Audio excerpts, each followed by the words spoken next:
அஸ்ஸலாமு அலைக்கும் வரஹ்மத்துல்லாஹி வபரகாத்துஹு.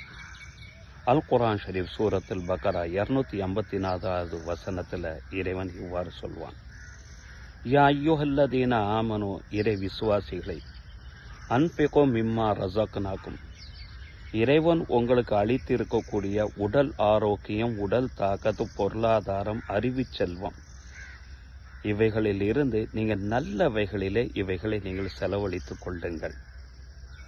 எதுவரை? மின் கபுரி ஐயத்தி யௌமுல் லா பைஉன் ஃபீஹி வலா ஹுல்லத்தும் வலா ஷஃபா, எந்த நாளில் வியாபாரமோ நண்பர்களோ யாருடைய பரிந்துரையுமோ பிரயோஜனம் தராதோ அத்தகைய நாள் வருவதற்கு முன்பாகவே இறைவன் உங்களுக்கு கல்வியின் மூலமாக அளித்திருக்கக்கூடிய அந்த செல்வத்தையும், உடல் ஆரோக்கியத்தின் மூலமாக உங்களுக்கு வழங்கியிருக்கக்கூடிய அந்த செல்வத்தையும், பொருளின் மூலமாக உங்களுக்கு வழங்கியிருக்கக்கூடிய அந்த செல்வங்களையும் நல்ல வகைகளில் நீங்கள் செலவு செய்து கொள்ளுங்கள் என்று இந்த வசனத்தில் இறைவன் சொல்லி தருகிறான். அந்த நாள் என்ன நாள்? மறுமை நாள்.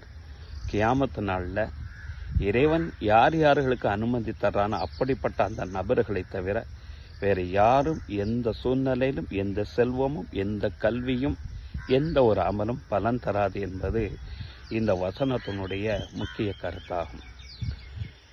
நபித்தோழர் அப்துல்லாஹ் இப்னு அம்ர் ரலியல்லாஹு தஆலா அன்ஹு அவர்கள் அறிவிக்கக்கூடிய இந்த ஹதீஸு முஸ்னத் இமாம் அஹ்மத், ஹாக்கிம், தபரானி போன்ற ஹதீஸு நூற்களில் சஹீஹான முறையில் பதிவு செய்யப்பட்டிருக்கு.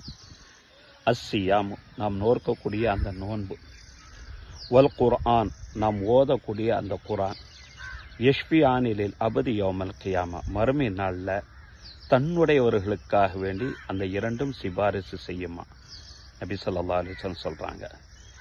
யகூலு சியாமு, நோன்பு அல்லாட்ட சொல்லும், ஐ ரப், இறைவா, மனஅத்துஹு தஆம வ ஷஹவத்துஹு நஹார, எனக்காக வேண்டி பகல் நேரத்தில் சாப்பிடாம அந்த உணவை தவிர்த்து கொண்டான், மனோ இச்சைகளை தவிர்த்து கொண்டான், இவன் விஷயத்தில் நான் சிபாரிசு செய்கிற என்னுடைய சிபாரிசை நீ ஏற்றுக்கொள் என்று நோன்பு சொல்லும்.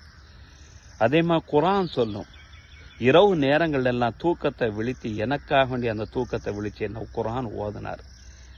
இந்த விஷயத்துக்காண்டி இவர் விஷயத்தில் நான் என்ன சிபாரிசு செய்கிறேன், இறைவா என்னுடைய சிபாரிசை நீ ஏற்றுக்கொள்வாயாக என்று அல் குர்ஆன் ஷரீஃபில் சொல்லுமா.